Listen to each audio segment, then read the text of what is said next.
An acute, high-stakes emergency. A 14-year-old female patient arrives at a medical facility requiring immediate and aggressive clinical triage.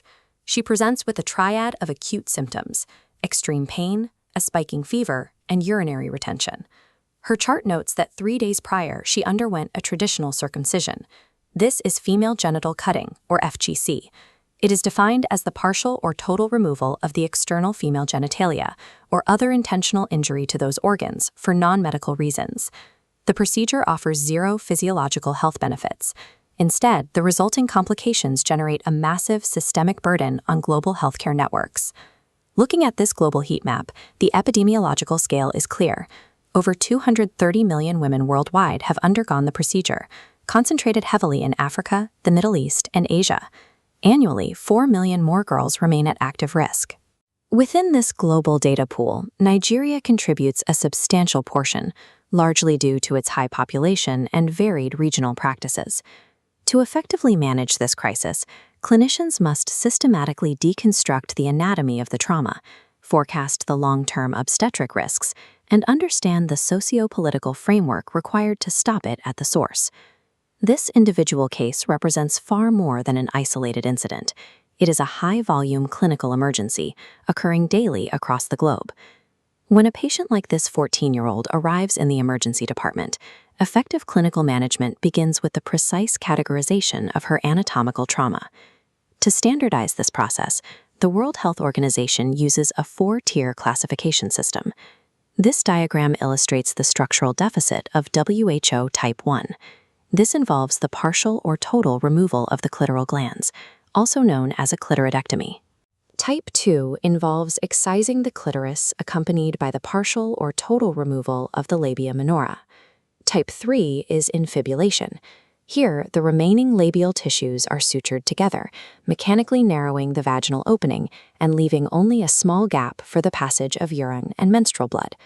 Type 4 is a catch-all category for other harmful, non-tissue removing procedures. This includes pricking, piercing, scraping, or cauterization of the genital area. We can now cross-reference the 14-year-old's symptoms against this WHO framework to deduce the nature of her injury. Her most alarming symptom, severe urinary retention 3 days post-procedure, points directly to a physical blockage over the urethra. Based on this evidence, she is likely suffering from a type 3 infibulation that has physically sealed the urethral opening, or she is experiencing extreme inflammatory swelling secondary to a type 1 or type 2 procedure. This WHO classification dictates the clinician's immediate emergency response and provides the anatomical baseline for the complications we will see as these patients age. The immediate priority is stabilizing these acute complications before they become fatal.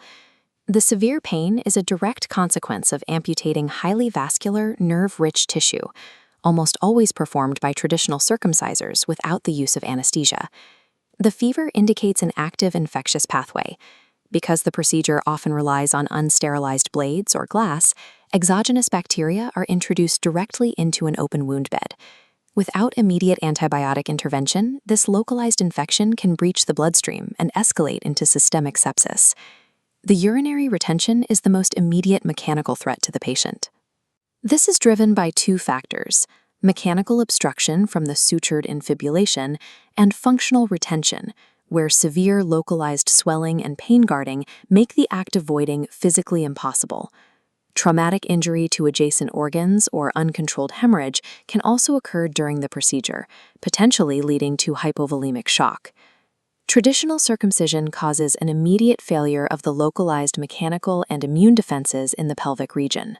Even if the clinical team successfully stabilizes the acute infection, the patient's reproductive health is permanently compromised.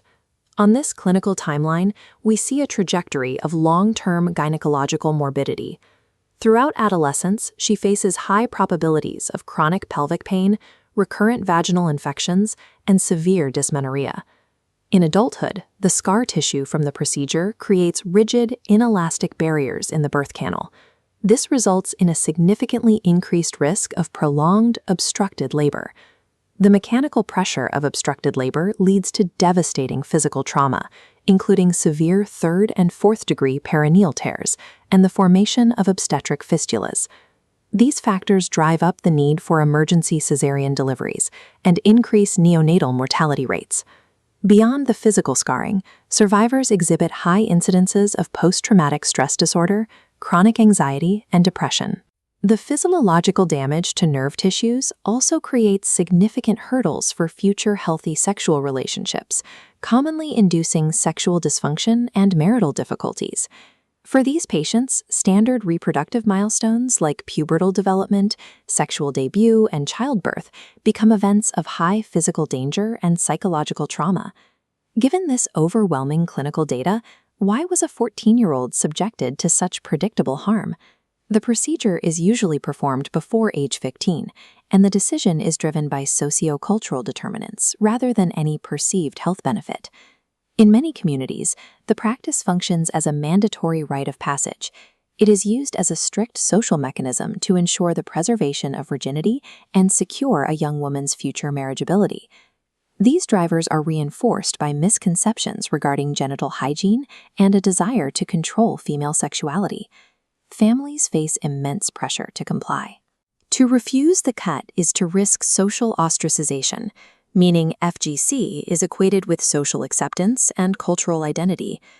While it is frequently misattributed to religious doctrine, no major religion mandates FGC. It remains a localized cultural practice. Because the perceived social risks of abandoning the practice often outweigh the known medical dangers, presenting clinical data to families is rarely enough to stop the practice on its own. Back in the trauma bay, the clinician's mandate is clear: surgical release of the obstruction and aggressive antibiotic therapy for systemic infection. Healthcare workers must provide respectful, trauma-informed care and ensure the patient has access to comprehensive psychological counseling. As families recognize the dangers of traditional circumcisers, they are creating a new ethical dilemma: the medicalization of FGC. Global health authorities, including the World Health Organization, strictly prohibit healthcare workers from performing FGC, even if families request a sterile clinical environment. The clinician's role is to treat the resulting complications and advocate for total abandonment. Attempting to sanitize the practice through medicalization is a violation of medical ethics. Because the root causes are social, prevention requires multi-level interventions that reach outside the hospital. A critical step is legislative enforcement. For example, Nigeria's Violence Against Persons Prohibition Act of 2015 provides a legal framework for outlawing the practice. Laws alone are insufficient if the cultural drivers remain intact. Eradication requires communities to adopt alternative rites of passage and support empowerment programs for girls. Clinicians must engage with traditional rulers and religious leaders to publicly dismantle the socio-cultural justifications that keep the practice alive. These localized efforts align with the Universal Declaration of Human Rights and the UN's Sustainable Development Goal 5.3, targeting the elimination of all harmful practices.